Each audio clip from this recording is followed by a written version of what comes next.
Donald Trump is an unserious man. But the consequences of putting Donald Trump back in the White House are extremely serious.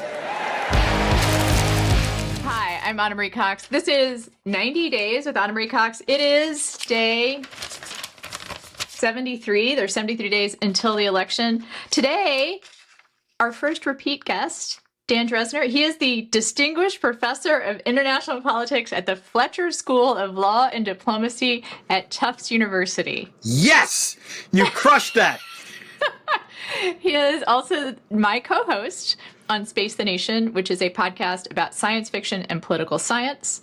If you like this show and science fiction, you will love that show. Mm-hmm. He's also my good friend, and he's a former Republican. True. This is true. I was an advisor to George W. Bush in the 2000 election. That's how much of a former Republican I am. Yeah, I know. Yeah. I was a Condi Rice student back then. Yep. So you're adjacent to war criminal, like not personally. I wouldn't quite put it like that, but sure. Okay. Yes. So actually that can get us to the first thing about last night, the Democratic National Convention, the PSYOP that was maybe Beyonce would perform. There was a competing rumor that George W. Bush would endorse Kamala. I had a vision of it being, the rumor was stronger that it would be Bay. I kind of loved the idea that it would be Bush, like with the same kind of fanfare and a drum line. So Anna, I'm going to take you. George W. Bush walks out on stage. I'm going to take you back. Do you remember when we both attended the Not the White House Correspondents' Dinner? Of course I do. There's an amazing picture of us and my ex-husband. I look amazing. You do look amazing. Yes. Let's be the fact. Even Glenn Kessler would agree that is a fact. Fact check. Fact true. check. True. Exactly. Fact check. Smoking. But if you remember at that thing, the surprise. No, fact check. She didn't look amazing. She looked smoking. Yes, exactly. That's right. Yes. If you remember, the surprise guest at that event was Will Ferrell doing George W. Bush, and I still remember he came out, lots of applause, and then he goes, "How do you like me now?" And like that's what Bush could have done if he had shown Except up. The blue sky would have melted down. Yeah. Yeah. It's funny. I know, like, you're also on Blue Sky. Blue Sky's kind of emerged as an alternative to Twitter. It reminds me of what I would think of as the good old Twitter, but it does skew so heavily to the terminally online left. It's really like last night was a wonderful example of like simultaneously people on Blue Sky being Nate Silver lives in a bubble. I can't believe he's so annoying, and I just want them to acknowledge there are lots of different bubbles and you're in one, honey. Yeah. Okay. So that's where I stand, I guess. Yeah. I know it's my safe space. Right. It's like my space where I get to say things. Actually, it's funny because yesterday I woke up determined to have no one like me, which is, I'm a survivor of childhood trauma. That's just me. That's how I move through the world. Is pretty sure already no one likes me. I got up and put it in Blue Sky. I know. I'm mostly kidding. Okay. It's just hard for me to take in love. I understand. Yeah. I got up and I said something on Blue Sky about how I talked about Gus Walz. Mm-hmm. And I guess we're just going to get into very moving moment in the Wednesday night speech when he just incredibly moving stood up moment. And said, "That's my dad." That was wonderful. And for people who don't know, he's neurodivergent. He has nonverbal learning disorder. Yeah. And there was a lot of well-meaning, but slightly uncomfy. Offensive? Yes. Okay. First of all, there's people saying, "Oh, he's nonverbal, but look at him." And then there was I just want to be very clear. That's not what nonverbal learning disability means. I'm going to say this for everyone. Nonverbal learning disability actually means, weirdly, and I understand it's confusing, you can actually deal with words fine. It's the opposite of dyslexia. It means you can't handle things like numbers or spatial arrangements, and sometimes it also includes some social a lack of social pragmatics. But you can talk. You can definitely talk. And it's also different than an autism diagnosis, Yes. although they are somewhat related. There's some overlap. Yeah. But like Chris Rock has come out and said that he was diagnosed with it. It's very late in his life, obviously. Yeah. And so there was like, I was saying uncomfy because it was so obviously well-meaning. Yeah. It was like, but it was like spiritual, inspo porn, as they call it in the disabled rights community. And then also there was some like, it's his superpower stuff, which I decided to point out that's something. Yes, I noticed your engagement on that.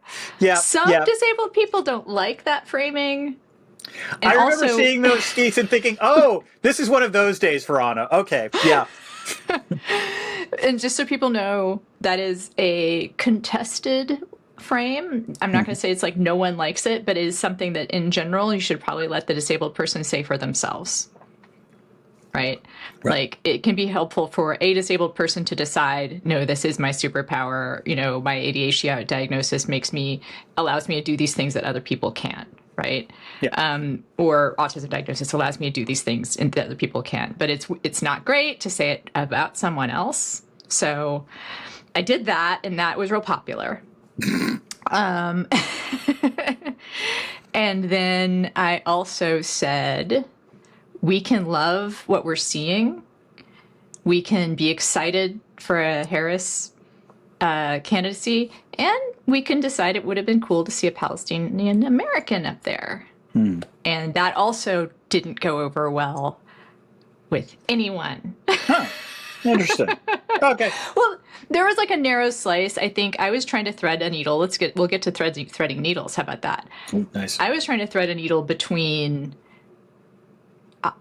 being excited about this candidacy and excited about what it has to offer. And how it seems to have expanded the dialogue in a direction that I appreciate, right? Tim Walz saying healthcare and housing are a human right. I'm going to cry. Like, seriously, like that just... Do you know how long activists have been begging for that, right? And then, so that's on one side. And the other side is maybe they should have let a Palestinian American speak. And so, yeah, no one liked that. No one. There was, on the one side, there's like all the unpaid DNC advisors. Being like, why are you ruining this moment? And then I'm sure there were all the Gaza activists saying, sure, token, whatever you say, you I'm sorry, I can't get excited while people are still dying. Yes, there we go. Yeah.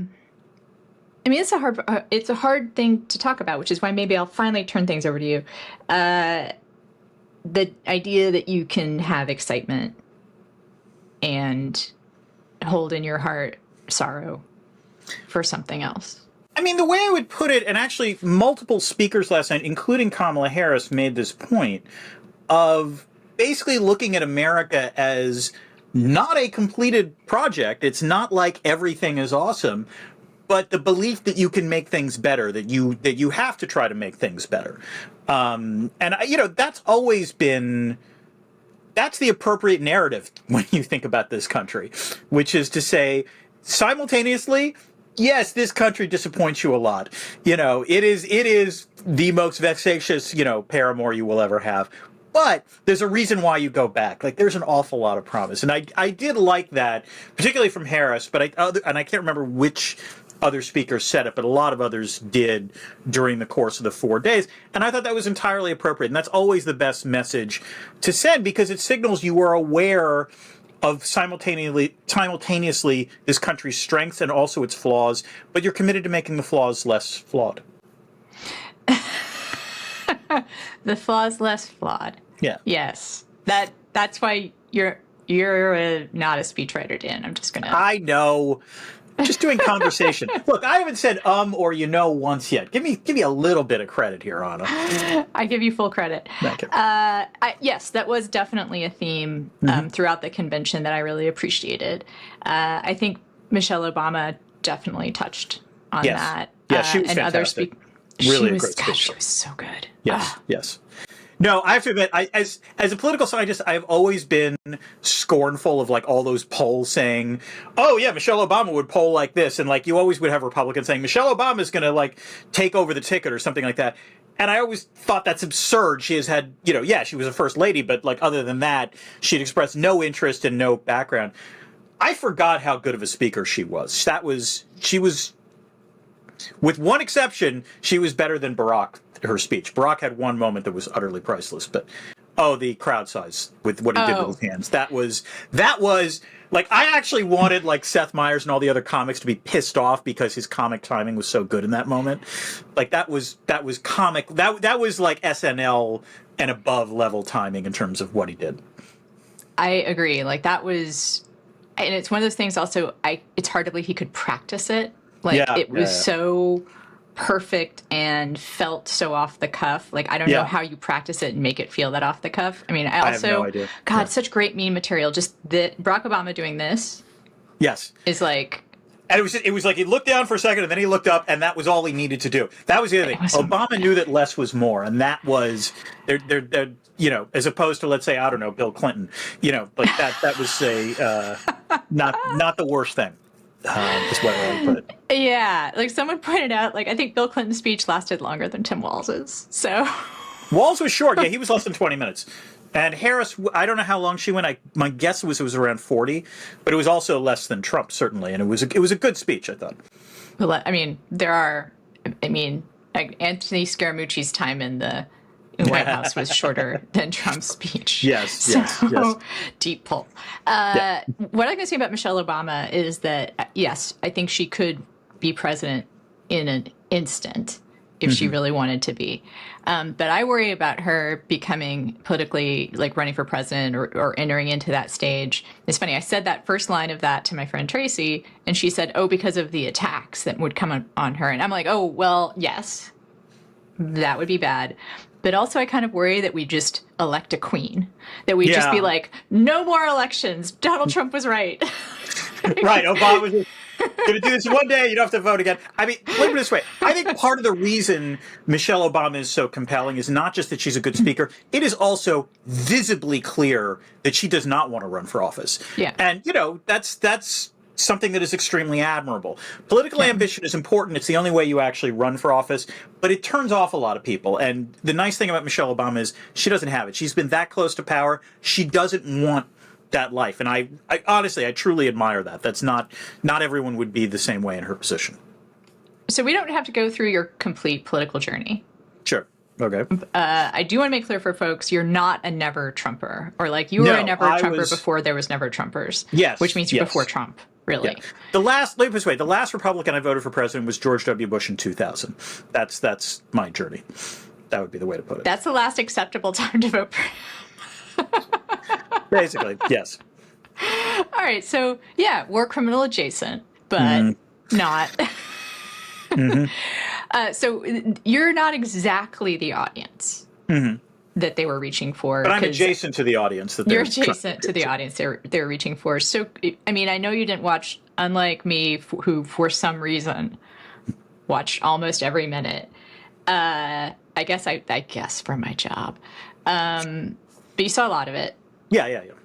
What did you think? I mean, what I did think was that this night was intended not for the blue sky audience, because the disappointment on that thing was so mad, and it wasn't just about Beyonce. Like it was pretty funny actually, but yes, but it clearly. The last night was aimed at the wider audience, not just disaffected Democrats, but also people on the fence. And the way I would put it is looking for a permission structure to vote, not just for Kamala Harris, but in many cases, I am sure, voting for a Democrat for the second time. Like, I have no doubt that a fair number of Republicans held their nose and voted for Joe Biden, and they were okay with that. They recognized the awful nature of Trump. But they're being asked to do it a second time, and I get the frustration if you're a Republican. It's like there's a certain point after which are you really just a rhino? And so, the idea, and again, this was impressive throughout the entire convention, but, you saw obvious themes of patriotism, references to military service. There was a point at which I think all the former, like the Democratic members of Congress who had served came out. Tammy Duckworth was out there. I remember that. Adam Kinzinger, had a pretty primo spot, and that was a speech that was not intended for anyone in the crowd, but again, for other Republicans wondering what they should do. And I would actually argue Harris's speech also was aimed at a wider audience beyond the crowd. And I think in some ways that was that portion of it was the most effective. One of the things that I was struck by with Harris's speech in particular was her emphasis on being a prosecutor and how that sort of defined her. And I said this, I know, and I said this on Blue Sky, but I think it's true. In explaining that story, she was actually effectively catering to two different audiences, which is she was appealing to moderates who were like, can I, trust this radical whatever, communist or whatever. And Kamala was making it clear, no, not a communist, I was a former prosecutor. But the other audience that she was actually, I think, appealing to were progressives that would have the instant reaction you would have of, oh, you're a cop, you're a fascist cop. And I actually thought that was very effective of her to say, yeah, I wasn't, these are who I was prosecuting. Don't tell me that. There are reasons why you need prosecutors in the criminal justice system. And so I actually thought that worked out well for her. Yeah. So I am sort of temperamentally ACAB, yes. ACAB. I don't remember how you're what does that supposed to stand for say again? Just to all cops are bastards. There we go. Okay. And I do think that the history of policing in America, is rooted in slavery, and that the structure of our policing system incentivizes misuse. That we turn to law enforcement for so much. Yeah. And it's like the foreign policy equivalent is we relied way too heavily on our military, and I agree with you. In terms of domestic policy, we expect the police to do things that we should frankly have social workers and other social services handle. That's something I do. And we agree give them guns, right? We expect them to handle everything, and we give them a gun. Yeah. So when someone responds to a mental health crisis, they have a gun with them. So people are going to get shot. And of course, then there's the racial disparities and stuff. And so that is where I am temperamentally. I think I will make a weird, and again, make some activists mad, I guess, politically not quite there. I'm an abolitionist at heart, a prison abolitionist at heart too, but I recognize that that's not something that will happen. That's not where the country is right now. That's not where the country is. It's not something that will happen in my lifetime, perhaps. The other thing I would stress here, by the way, and not to depress you, but the country is further away from that than it was in 2020. I think that's the other thing to realize. I think that there are people... So I think the George Floyd moment did awaken people to a lot of structural inequalities. Sure. And maybe the policing part of that has gotten a little bit... It maybe had a moment of being like, oh yeah, maybe the police aren't great, and then switched, swung the other way. But I also look at, for me, the history of our healthcare debate in this country, and how when I grew up thinking and telling people I wanted socialized medicine, and people would be like, commie, and feeling, 20 years ago that Bernie Sanders was my senator, as it were, when he got as far as he did in the presidential race. I just remember this is what Cubs fans feel like. This is how it feels like when the team that you loved, even because they were losing, starts winning. Starts winning. Yeah. And so there's a part of me that feels like, and this this encompasses the uncommitted movement too, because you need people dreaming about going further than where we are. Sure. You need people who are called radicals. Yeah. In order to make things possible. And right. One way to know what's possible, or to know what we might where we might go, is to look at what college students are saying. I know. Sometimes they say stupid shit because you... So stupid. Stupid. Okay. And sometimes they're wrong in... sometimes their tactics are wrong. Sometimes their specific goals are wrong. But I can't think of a college movement that has turned out to be on the wrong side of history. I can, but I don't want to go there. Okay. All right. Then there's one. The nuclear freeze movement. I think they turned out to be on the wrong side of history, but I think given the available evidence, you could argue their motives were fine. Yeah, but the point is that that's not a movement that in the end worked out very well. I was on Yifnif. I know. I'm just pointing this out. I'm not trying to be contrarian here. I'm just trying to point out it doesn't always work out. It doesn't always, although again, like I think having that conversation was really important.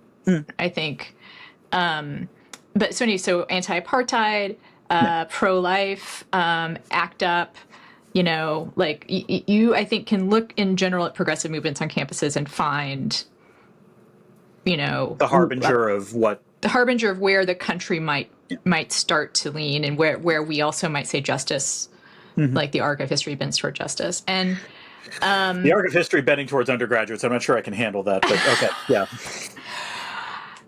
I know, like they can be real stupid. I was stupid in some ways. We were all stupid. Like I don't say this from teaching them. I say this from when I was one. Yes. No, I actually also mean I was stupid in many ways, including binge drinking, but in a lot of ways. I was stupid in so many ways. I was thinking specifically of like the street theater activism against Clarence Thomas, but not at my heart. I think we were right. I think it was actually, I think bad street theater even, Dan, like, has its place in the movement. I do want to add one thing that we learned, I think, from the DNC, which is important, which is, as someone who wasn't sure about this, I do think in retrospect, Kamala Harris made the right choice for VP. And the reason I say this is that it wasn't like I was opposed to Tim Walz. I would have actually preferred Andy Bashir. I thought, and I think he was fine when he spoke. But most of the other potential candidates that we heard speak, how do I put this gently? They weren't that good. They were okay, but Mark Kelly, no. Josh Shapiro does sound like Obama. Like, I'm sure he'll be fine, but like it's hard to shake that. Roy Cooper was okay, but like not great. The only one where I was like blown away and thought, ooh, that would have been interesting, was Gretchen Whitmer, who was fucking fantastic. As previously discussed. Yes. Well, but we haven't recorded this. This is before we recorded. I want to be very clear. Let's get this out of the way. Gretchen Whitmer was too hot to be on the ticket. It was a good speech. It was a short speech. That was the other thing. I remember when Gretchen Whitmer finished talking, I was like, oh, that was it? I want more, which is what you want as a as a speaker, you want people wanting more. But like, that is a damn attractive woman is all I'm saying. And what she had to say was also really interesting and good. Yes. No, dynamic speaker. I want to be very clear about this, but yes.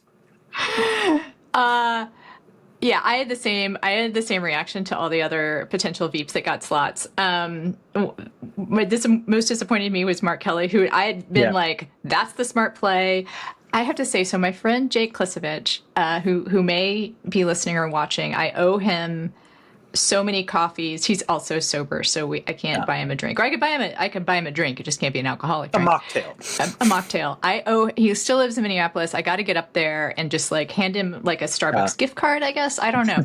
Because he was the one who told me. I was driving to the gym and he and I were talking and he was like, I hear Tim Walz's favorite. And I was like, I laughed out loud. I LOL'd because I was like, I love him, but come on, why are they worried about picking up Minnesota? And because he is amazing, and I did vote for him. Yeah, I did. Good for you. Mm-hmm. Also, I still follow a bunch of Minnesota and Minneapolis like activists and news orgs on my Instagram, so I've been aware of like all the policies and had this sort of running joke they're trying to tempt me back. But I argued vociferously to Jake that was stupid to pick Tim Walz and that the smart play was Mark Kelly. And I'm never going to make that back up with Jake because Mark Kelly sucked.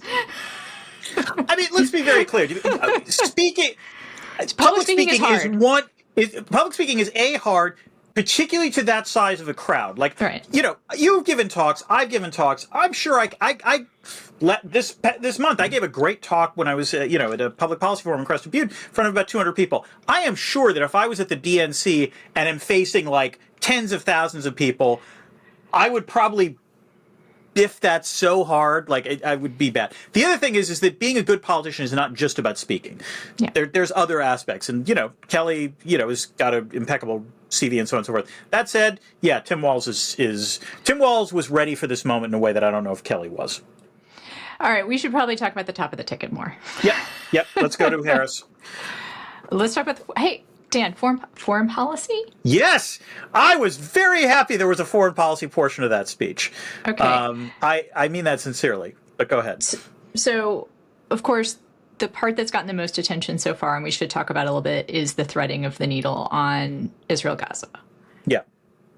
And that was really interesting for many reasons. Mm-hmm. First of which is, I think it got the loudest applause that from what I could understand. The Israel part actually got the loudest applause. That was the thing that I was a little surprised by. But yes, but the Palestinian portion also got significant applause. So absolutely. From a foreign policy perspective, mm-hmm. She threaded the needle politically? Yeah. Did she thread the needle policy? Is there anything to say? Or is it even more important that is the rhetoric more important than any specific thing she could have said policy-wise? Oh, well, first of all, I mean, the last thing you want, if I am if I was ever a foreign policy advisor for a candidate, the one thing I would say is, under no circumstances are you to make any concrete pledges in the foreign policy realm. Mostly because, if you can't deliver, you don't want to give a promise and break it. I would say what Harris did on Israel-Palestine is actually not just the sentiment in terms of the message. The key thing she signaled, I would suggest, is she wasn't going to leave Israel in the lurch, but could she perhaps put more pressure on the Netanyahu government than Biden has been putting so far? Yeah, she definitely signaled that. Now, we don't know if that's actually going to happen. But again, we've been talking about permission structures for like Republicans to pull the ticket for Harris. There are obviously progressives and Arab Americans who I think need that permission structure as well. And you can argue she gave it somewhat. Now, the fact that there wasn't a speaker might be an issue. I don't know. But like she did talk about the issue, and that was the other thing. She didn't run away from it. That's the thing that actually impressed me. Because it would have been easy for her in talking about foreign policy to talk about it more in generalities, not to even talk about that. But she confronted it, and I agree with you. She handled it well. What struck me also about the foreign policy portion was I think that she got most emotional when she was talking about the United States being on the side of democracy. And in some ways, the thing that I actually thought was really impressive about this speech was the way she handled Trump. And there was that one sentence about like, Donald Trump is an unserious man, but him being back in the Oval Office is a serious problem. It was like, that is the perfect way to put it. And she also talked correctly about how he's vulnerable to manipulation by autocrats. But I think she never mentioned his name, but when she talked about the United States being on the side of democracy, the unstated thing was as opposed to Donald Trump. And that was the part that I really thought was that was the most emotional I thought she was during the speech, and it was an extremely powerful portion of it. I'll go in the same order. So on the Palestinian or the Gaza, Israel-Palestine Gaza front, I think they could have had a Palestinian American speaker without blowing up the whole thing. Yeah, sure. That's me. And again, I want to say I'm grateful for activists on that. In that way, because I do think that permission structure becomes more possible. Like if you have actually activists who are like kind of outside the mainstream. And I'll say, if people haven't already heard this, the justifications for not having a Palestinian American on stage, which is that how can we trust them? They might be too radical. We're going to alienate people, are the same reasons why it took so long to have Black person, a gay person, a gay person with AIDS. There was someone with AIDS who addressed a Democratic National Convention years before there was a gay activist with AIDS that addressed the Democratic National Convention. Just saying, I agree with people who say that it might have been the wrong, or I'm not disagreeing with people who say it might have been the wrong move politically. I am just pointing out that that same reasoning has been said about other groups in the past. I will say this one thing. It's an open question. I want to see the reporting on this, but like to to be fair, you have to remember, it was a month ago that Harris took over for Biden. And the DNC is not something that you organize in a month. This was a massive, thing. And if you remember, they screwed up a few things, like the policy platform when it came out. There were references to Biden's second term, which struck me as something that could have been easily, deleted. And so, honestly, one of the things I do wonder is, while obviously Harris was in charge, I don't know who was actually in charge of the convention or who was operationally running it. Organizers, yes. Yes, yeah. And by that I mean crypto. No, I'm just kidding. But no. I mean, like, literally, who was managing it? It is entirely possible that they were just. I mean, the fact that it went off without more hitches is legitimately impressive, given the short time horizon they had. And on the topic of like how she dealt with Trump, and in that speech, that line about an unserious man who needs to be taken seriously, that is the counter argument to his fans took him seriously, but not literally, that we've needed for 8 years. Yes, I agree. Absolutely. It was it frames the choice for people when they're making it this fall. That plus we're not going back. I mean, I'd say as a message, I love we're not going back because, again, it doesn't explicitly reference Trump, but it basically says, and this, by the way, was another undercurrent throughout the entire 4 nights. It wasn't even, there were times where obviously there were speakers who were having policy disagreements with Trump, but mostly the message of we're not going back is, do you want to deal with this shit again? We want to deal with this chaos again?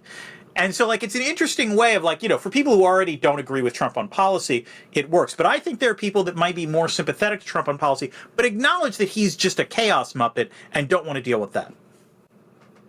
I think it might be even more brilliant than you're saying, because I interpret that on a policy front as well.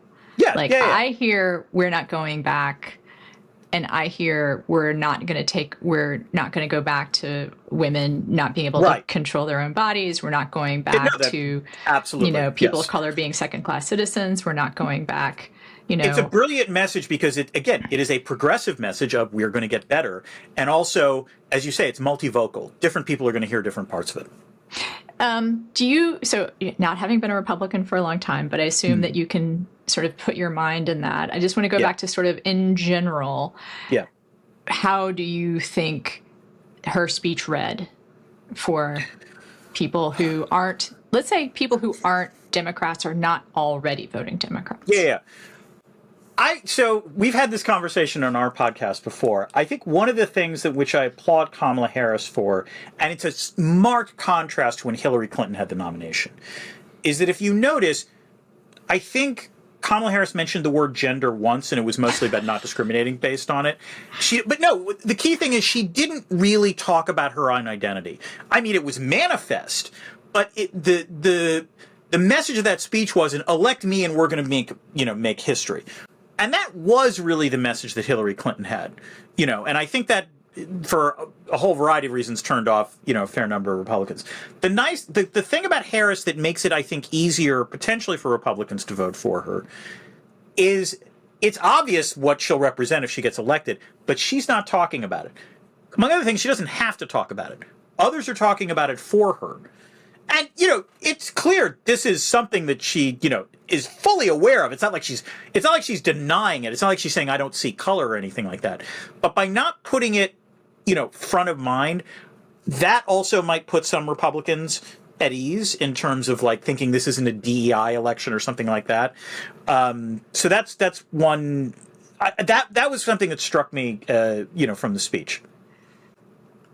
So for people who don't listen to our podcast, sorry. The thing that Dan and I sometimes disagree about is how we talk about representation. Right. And I think what the argument usually is that Dan likes it when people don't draw attention to representation.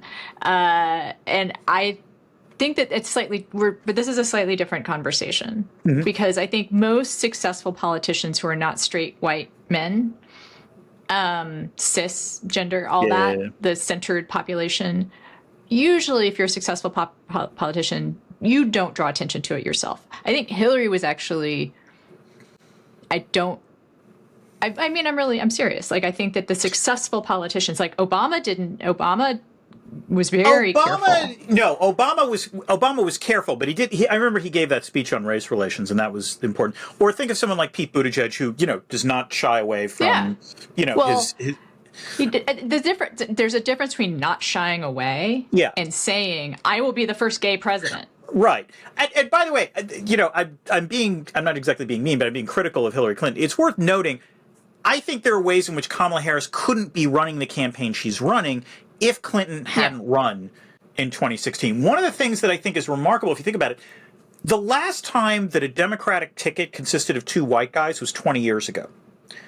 And so one of the interesting things about, I think, even, both Obama, Clinton failing, Harris getting elected vice president, is that by now, it's not just Democrats that are used to, non-cis white men running for office. It's also a larger portion of the country. And also, by the way, I think this makes it harder for Republicans to paint Kamala Harris as somehow not American, which is what they did with Obama. And so, this is one of the things that partially because I think we've all moved down the learning curve of, what are you going to try to do? The birth certificate bullshit again? It's just not going to work. I totally agree. And we talked about this. I talked about this with Elizabeth Spires on this podcast, which is that, there is a way in which, for a lot of the kinds of centered people, just being on the stage is enough, right? It is their presence says what needs to be said about representation. And I do think you're right that other people have to get to say that for Kamala, and she doesn't have to say it. And I think that's slightly,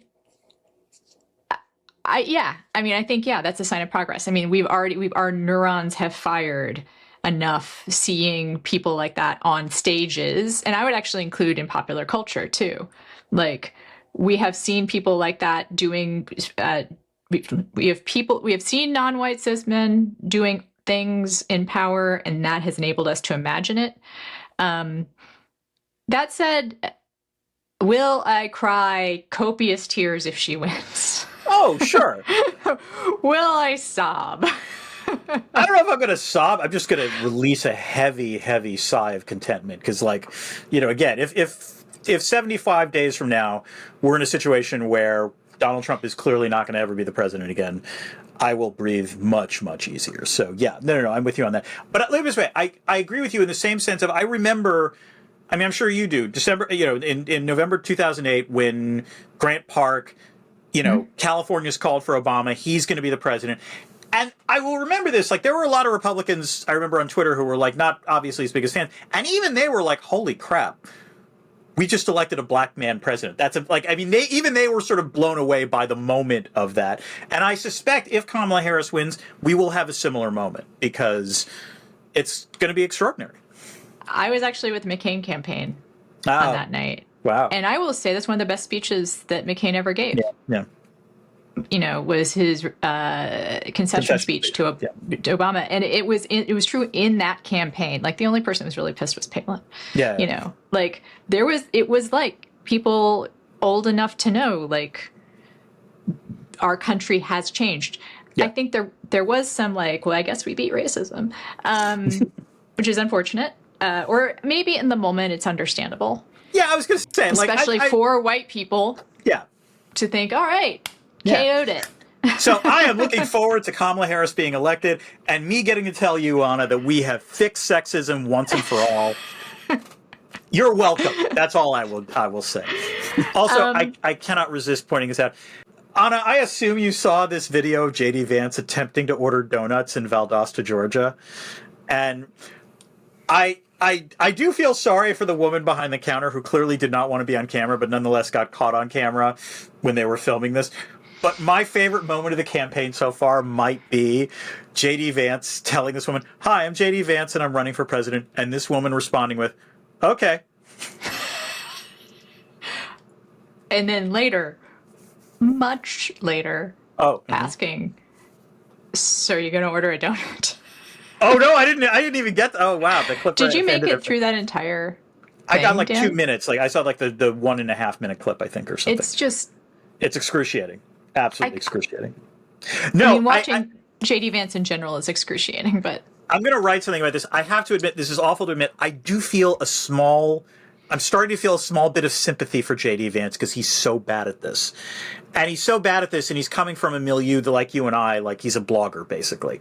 But like that's, I don't feel that much sympathy, just to be clear, but like, just the awkwardness. It defined cringe. It absolutely defined cringe. And I will shout out to Ken White, who is Pope Hat on social media. When I played that video, he described it as, that okay was like my daughter responding to me when I say, I have a podcast. And that is the only representation that teens are going to get on that ticket. So we can close. All right, okay. Dan. So our podcast is Space the Nation. It comes out weekly-ish. And people can find it at acast.com/spacethenation, and also space.nation. Is that? I think space.nation or space.thenation. Also patreon.com/spacethenation. That's easier. Yeah. In addition to being my co-host, you are the Distinguished Professor of International Politics at the Fletcher School of Law and Diplomacy at Tufts University, and the author of Toddler-in-Chief. Toddler-in-Chief. How Donald Trump explains the American presidency. Yeah. And Zombie... and Theories of International Politics and Zombies. Yes. Theories of International Politics and Zombies, which is a real textbook that people use in classes. It's on its 3rd edition. That is also about zombies. And it's hilarious. And please... especially if you're interested in international relations, I guess people should. But if you're interested in international relations or zombies, I think it's a good pickup. Thank you. Right. Thanks. Thank you so much, Dan. Thank you, Anna. If you enjoyed this podcast, which how could you not, with Dan, the Distinguished Professor, please like, subscribe, rate, review. We are available as a podcast wherever you get your podcasts, and of course on YouTube. This channel, which they also really like it if you comment on YouTube. So comment on Dan.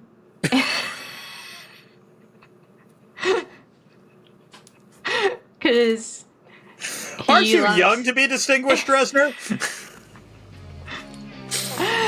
Those comments. That's what I want to see. Yes. Yeah, and we should be back next week. Okay.